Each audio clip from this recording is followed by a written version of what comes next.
ಕಲಿಯುಗದಲ್ಲಿ ಗರ್ಜನೆ ಮಾಡುವ ನಾಯಕರೇ,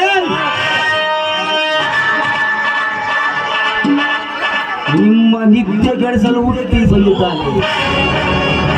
ಈ ಖಳನಾಯಕರ ಅಧಿಪತಿಯಾಗಿ ಈ ಪೃಥ್ವಿರಾಜ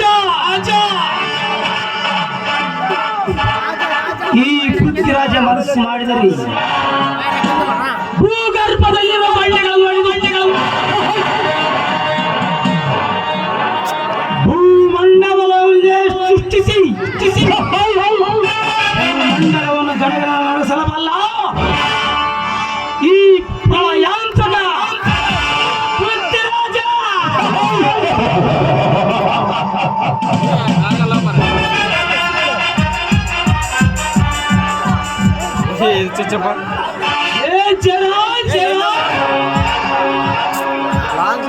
ಅಂದು ನಿನ್ನ ಬೆಳವಣಿಗೆಗಾಗಿ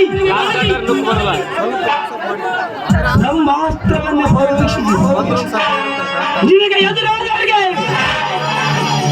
ವಿಷ ಸರ್ಪಗಳಾಗಿ ಕಚ್ಚಿ ಅವರ ಎಣದ ರಾಶಿ ಮೇಲೆ ಅರಮನೆಯನ್ನು ಕಟ್ಟಿ ರಾಜಭಾರ ಮಾಡಲು ಬಿಟ್ಟಿದ್ದು ಈ ಪ್ರಳಯಾಂತಕಲೇ ಅಲ್ಲ.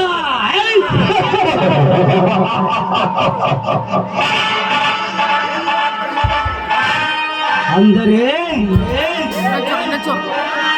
ಹಸು ಹುಲ್ಲನ್ನು ತಿಂದ ಹಾಲನ್ನು ಕೊಡ್ತದೆ.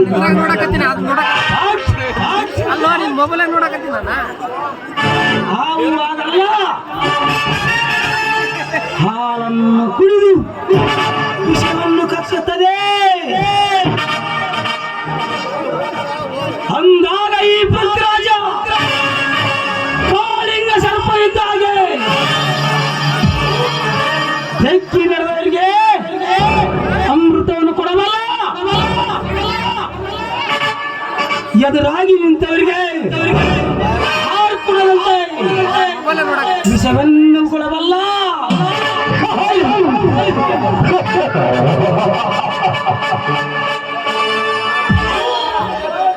ಜಯರಾಜ್, ನಿನ್ನ ತಂಗಿ ಸುಂದರಿಗಿಂತ ಅಪ್ರತಿಮ ಸುಂದರಿ, ಊರಿಗೆ ರಾಣಿ,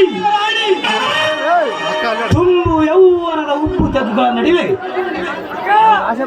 ಮಿಂಚಿನಂತೆ ಮಿಂಚುತ್ತಿರುವ ಏನಿಗಳ ಮೈ ನೋಟ. ಲೇ ಜಯರಾಜ್, ನೀ ಮಾತು ಕೊಟ್ಟಂತೆ ನಿನ್ನ ತಂಗಿಯನ್ನು ನನಗೆ ಕೊಟ್ಟು ನಿನ್ನ ಸರ್ವ ಆಸ್ತಿ ನನ್ನ ಹೆಸರಿಗೆ ಬರೆದಿದ್ದರೆ ನಿನ್ನ ಅರಮನೆಯಲ್ಲಿ ನಿನ್ನ ಸಮಾಧಿ ಕಟ್ಟಿ ರಾಜ್ಯಭಾರ ಮಾಡೋದಕ್ಕೆ ಹಿಂಜರಿವನಲ್ಲ ಇವನು ಪ್ರಳಯದ ಪ್ರಳಯ ಅಂತಕನೇ ಈ ಪೃಥ್ವಿರಾಜ್.